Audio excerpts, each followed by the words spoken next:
Hello बच्चों, बाल मंदिर के इस YouTube चैनल में आपका स्वागत है। बच्चों, हम लोग बात कर रहे थे व्यतिकरण के बारे में। अब व्यतिकरण में तीव्रता का वितरण किस प्रकार होगा उसकी चर्चा हम लोग करेंगे। तीव्रता का वितरण बच्चों, हम लोग व्यतिकरण के अंदर न्यूमेरिकल भी कर चुके हैं। काफी सारे फंडे मैंने आपको बताए, संपोषी व्यतिकरण, विनाशी व्यतिकरण और तीव्रता का वितरण हम लोग कैसे करेंगे उसकी बात करेंगे। बच्चों देखो, अगर सोर्स 1 से जो तरंग निकल रही है उसकी तीव्रता मान लो कितनी I1, और S2 से जो तरंग निकल रही है उसकी तीव्रता मान लो कितनी बच्चों I2, कितनी I2। और मैंने ऐसा मान लिया कि दोनों तीव्रताएं आपस में क्या है, बराबर है। आपको पता है दो तरंगें मिलेगी, आपस में अध्यारोपण होगा तभी तो व्यतिकरण बनेगा। अब परिणामी तीव्रता का फॉर्मूला बच्चों हम लोगों ने पढ़ा था। IR बराबर क्या था बच्चों, आपको पता है I1 plus I2 plus 2 under root I1 I2 cos phi. ये फॉर्मूला बच्चों हम लोग पढ़ चुके हैं। IR बराबर I1 plus I2 plus 2 I1 I2 cos phi. इसको कैसे लिखते हैं, a स्क्वायर अंडर रूट का बराबर क्या R स्क्वायर बराबर R1 square plus R2 square plus 2 R1 R2। ये सब फॉर्मूला है ना, तो वहीं से ये फॉर्मूला हम लोग पढ़ चुके हैं। हमें क्या दिया, वो दोनों समान है। ये परिणामी तरंग की तीव्रता, परिणामी तरंग की तीव्रता। बच्चों ये पता चुका आप लोगों को, मैं पहले भी तीव्रता का फंडा मैंने बताया था। अब मैं आपको ये बताने की कोशिश कर रहा हूँ कि पर्दे पर हमें जो चमकीली काली फ्रिंज प्राप्त होती है वहाँ तीव्रता का वितरण कैसा होता है उसको समझते हैं। तो IR बराबर I1 प्लस I1 या I प्लस 2, ये यहाँ भी क्या होगा I into I cos phi. अब बच्चों आई स्क्वायर, स्क्वायर से अंडर रूट क्या हो गया, कैंसिल हो गया। IR बराबर ये हो गया 2I, ये भी हो गया 2I cos फाई। ये हुआ नहीं हुआ बच्चों। अब बच्चों यहाँ से क्या हो जाएगा बच्चों, 2R आ जाएगा कॉमन, क्या रह जाएगा 1 प्लस cos फाई। बच्चों ट्रिग्नोमेट्री का एक फॉर्मूला है, फॉर्मूला क्या है ये आपको ध्यान रखना है नोट में कि 1 प्लस cos थीटा बराबर एक फॉर्मूला हम लोग पढ़ते हैं, इसको बोलते हैं 2 cos स्क्वायर थीटा बाई 2। ये फॉर्मूला बच्चों आपको ध्यान रखना है। सेम चीज यहाँ पे कितना है, 1 प्लस cos फाई है, तो इसको क्या लिखेंगे 2I है।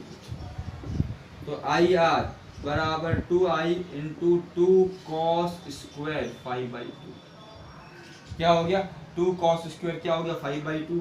तो IR बराबर 4I cos square phi by 2। ये फॉर्मूला है परिणामी तरंग की तीव्रता।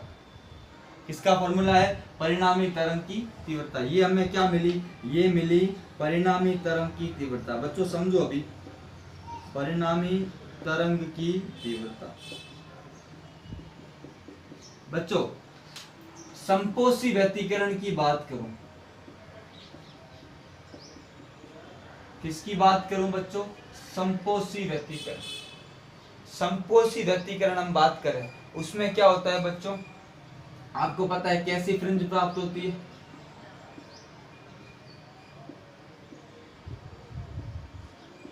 चमकीली या दीप्त फ्रिंज। और बच्चों आपको पता है इस केस में फाई का मान कितना होता है, 0, 2 पाई, 4 पाई, 6 पाई। ये होता है नहीं होता बच्चों। तो अगर मैं इसको रखूंगा इस केस में क्या हो जाएगा बच्चों, इस केस में अगर मैं फाई को यहाँ रखूंगा तो क्या आ जाएगा बच्चों, IR बराबर कितना आ जाएगा 4I। फाई कितना है बच्चों, 0, 2 पाई, 4 पाई, 6 पाई, 2 एंड पाई। अब बच्चों यहाँ पे क्या है cos स्क्वायर, अब अपॉन 2, तो यहाँ 0 तो क्या हो जाएगा 0, 2 पाई का क्या हो जाएगा पाई, 4 पाई का क्या हो जाएगा 2 पाई। ठीक है ना। अब इस केस में अगर मैं सॉल्व करूंगा तो हर एक बार इसका मान कितना होगा, इसका मान 1 होगा। तो IR बराबर कितना आ जाएगा बच्चों 4। स्क्वायर है ना, तो नेगेटिव को अपने आप क्या ले लेगा बच्चों, पॉजिटिव ले लेगा चाहे। अब इसमें स्क्वायर देखो इधर, अगर मैं बात करूं cos स्क्वायर 0 मान कितना होगा पाई, 2 पाई का आधा कितना होगा पाई। अब -1 का स्क्वायर क्या हो जाएगा 1, cos स्क्वायर 2 पाई। क्या हो जाएगा 1 का स्क्वायर 1। तो हर बार मान कितना आएगा 1 आएगा समपोसी। और अगर बच्चों विनाशी व्यतिकरण हो, कैसा व्यतिकरण हो बच्चों, विनाशी व्यतिकरण हो, तो क्या होगा बच्चों, कैसी फ्रिंज प्राप्त होगी, काली, या इसको क्या बोलेंगे बच्चों, अदीप्त फ्रिंज। कैसी फ्रिंज बोलेंगे बच्चों, अदीप्त फ्रिंज। तो क्या हो जाएगा, तो इस केस में बच्चों आई आर, अब यहाँ पे फाई का मान कितना होता है बच्चों, पाई, 3 पाई, 5 पाई, या इसको 2n माइनस 1 पाई। बच्चों -1 + 1 का कॉन्सेप्ट बता चुका हूँ।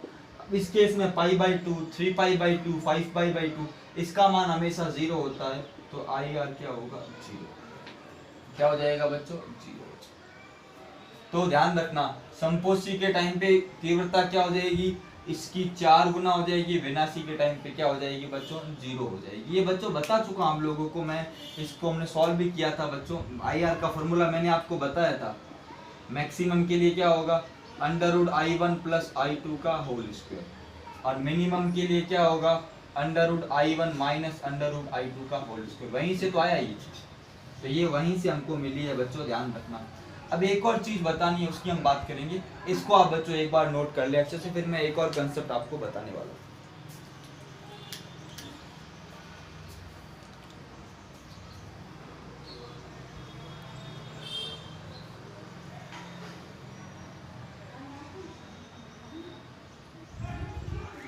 ठीक है बच्चों, अब इसको थोड़ा सा एक बार और मैं ग्राफिकली बताता हूँ, फिर मैं आपको एक चीज बताने वाला हूँ।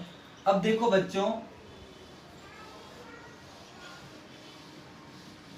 अब ध्यान रखना हमेशा बच्चों, एक पॉइंट आपको ध्यान रखना है, ये आई आर का मान कितना प्राप्त हुआ, 4i cos स्क्वायर 5/2।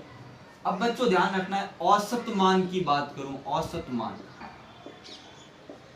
तो बच्चों ध्यान रखना cos स्क्वायर 5/2, इसका अगर जब मैं औसत मान निकालता हूं, मैथ में पढ़ते हैं, इस फलन का औसत मान एवरेज वैल्यू जब निकालूंगा वो कितनी आएगी 1/2। तो ध्यान रखना औसत तीव्रता परिणामी तरंग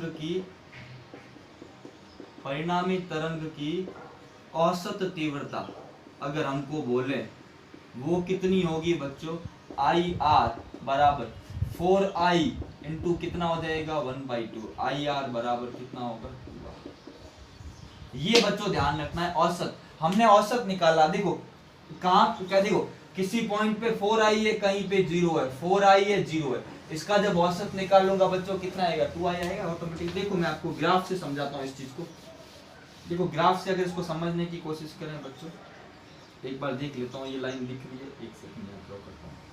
अगर मेरे को ग्राफ में ये पॉइंट कितना है 0, अब ये 0 है,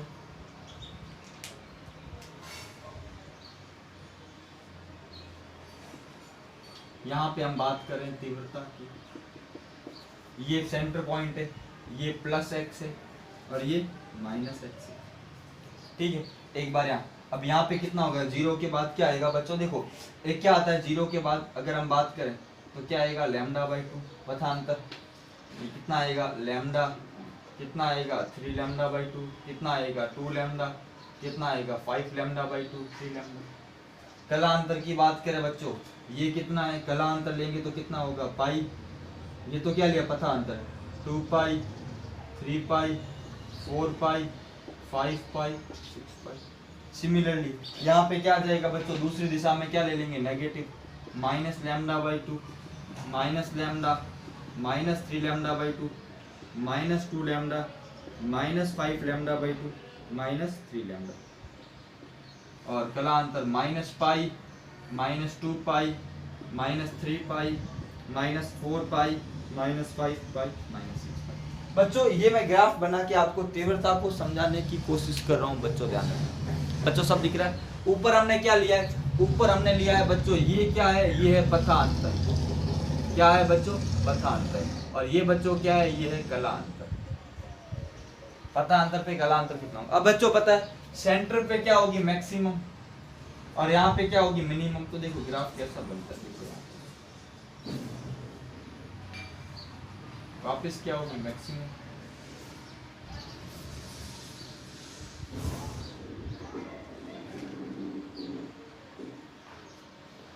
देखो बच्चों,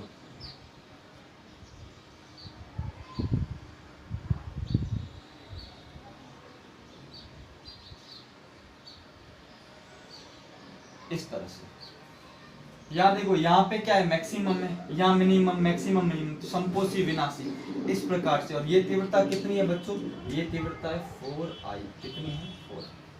अब बच्चों औसत, औसत का मतलब क्या है, अब यहाँ पे 4I0 औसत निकालता हूँ बच्चों, औसत तीव्रता कितनी प्राप्त होती है बच्चों, ध्यान रखना, ये कितना है बच्चों 2I।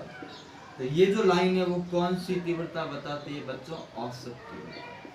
तो इस प्रकार से इसका मतलब व्यतिकरण में किसी भी प्रकार की ऊर्जा की हानि नहीं होती, व्यतिकरण में किसी भी प्रकार की ऊर्जा हानि नहीं होती। जहां संपोषी होगा क्या करना है, तीव्रता को क्या करना है, जोड़, मतलब आप और फॉर्मूले से करोगे, विनाशी के टाइम पे फॉर्मूला आपको पता है, मैक्सिमम का बच्चों क्या फॉर्मूला है आपको मैंने बताया, √I1 प्लस √I2 का होल स्क्वायर मैक्सिमम। और मिनिमम का फॉर्मूला बच्चों मैंने आपको बताया, विनाशी होगा √I1 माइनस √I2 का होल स्क्वायर। ये आपको बता चुका हूँ बच्चों फॉर्मूला, पहले जब व्यतिकरण मैंने आपको समझाया था अध्यारोपण। तो इस तरह से तीव्रता का वितरण होता है बच्चों, नोट कर लो इसको आप अच्छे से नोट कर लो।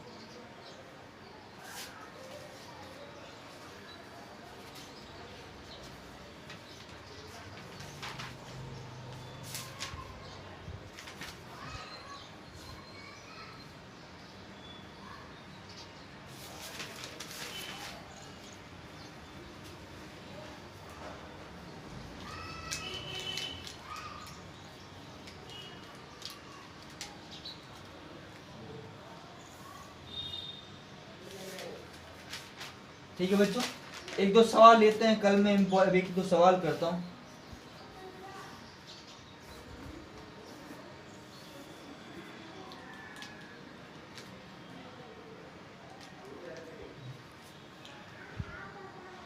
बच्चों न्यूमेरिकल करें हम लोग, एक न्यूमेरिकल करते हैं, तीव्रता से संबंधित अच्छा न्यूमेरिकल है।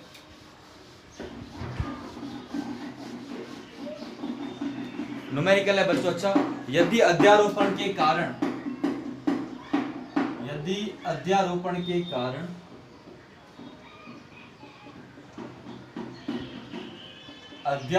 के कारण किसी व्यतिकरण प्रतिरूप में प्रकाश की, किसी व्यतिकरण प्रतिरूप में प्रकाश की तीव्रताओं का अनुपात, प्रकाश की अधिकतम व न्यूनतम तीव्रताओं का अनुपात, मैक्सिमम मिनिमम लिखा है, तीव्रताओं का अनुपात, अधिकतम व न्यूनतम तीव्रताओं का अनुपात 9:1 है, तो तरंगों की तीव्रताओं का अनुपात, तो तरंगों की तीव्रताओं का अनुपात क्या होगा, तरंगों की तीव्रताओं का अनुपात क्या होगा, तरंगों की तीव्रताओं का अनुपात क्या होगा बच्चों। सवाल है, पॉज करके सॉल्व करो, बहुत अच्छा, very very very good question बच्चों। देखो पॉज करना में देख लो, लिखा हुआ क्या है, आई मैक्स और आई मिनिमम का अनुपात तुमको दिया हुआ, कितना दिया हुआ, 9:1। हमें निकालना है I1 और I2 का अनुपात, क्या करना है, ज्ञात करना है बच्चों। ये सवाल है अपना, पॉज करके आप नोट कर सकते हो, मैं इसको करवाता हूँ, जल्दी जल्दी करना है बच्चों, सॉल्व करोगे तो होगा, मैथमेटिक्स लगेगी। देखो आपको पता है आई मैक्स और आई मिनिमम का फॉर्मूला मैं आपको बता चुका हूँ, क्या है, √I1 प्लस √I2 का whole square, √I1 minus √I2 का होल स्क्वायर। ये हमें पता है बच्चों, कितना गिवन है बच्चों, 9:1 है, ये हमको गिवन है, बराबर कितना है, 9:1।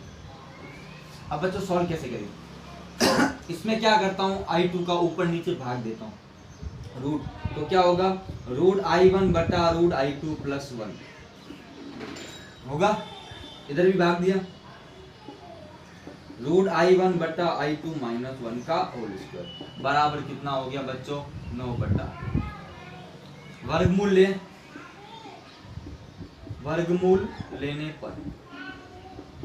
तो यहाँ क्या हो जाएगा बच्चों, यहाँ हो जाएगा ये वर्गमूल लेंगे तो स्क्वायर से स्क्वायर कट गया, 9 का कितना होगा 3, 1 का कितना होगा 1, तो क्या होगा under root I1 upon I2 plus कितना होगा 1 upon under root I1 upon I2 minus 1 बराबर कितना होगा 3 बराबर। एक मिनट बच्चों, ये दिख रहा नहीं दिख रहा, मैं चेक कर लेता हूँ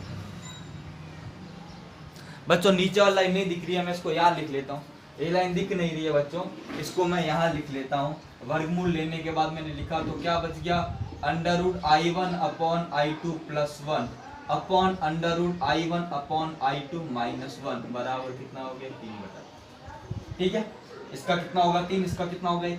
वज्र गुणा करते हैं, वज्र गुणा किया तो क्या होगा इसका इससे गुणा, इसका क्या होगा under root I1 upon under root I2 plus क्या होगा 1, इधर कितना होगा 3 under root I1 upon I2 minus कितना होगा 3। इसको उधर ले गया, इसको उधर लाया तो 1 प्लस 3, यहाँ कितना है 3 under root I1 upon I2 minus under root I1 upon I2। 1 plus 3 कितना होगा 4, यहाँ 3 में से 2 क्या 1 क्या कितना रहेगा 2 under root I1 upon I2। ये हो गया बच्चों, यहाँ पे कर लेता हूँ अभी, देखो आगे।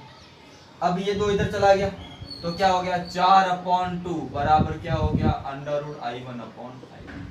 कितना होगा 2 अपॉन 1 बराबर क्या हो गया I1 अपॉन I2।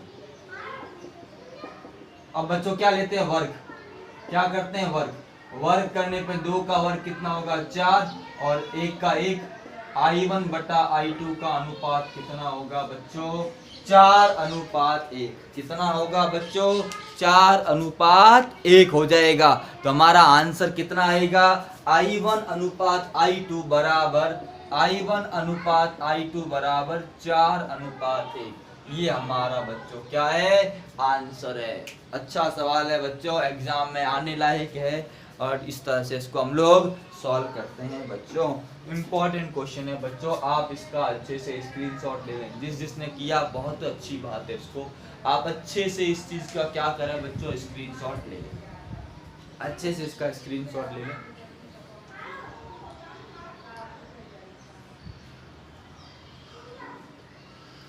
बच्चों तीव्रता की बात हो गई, न्यूमेरिकल की।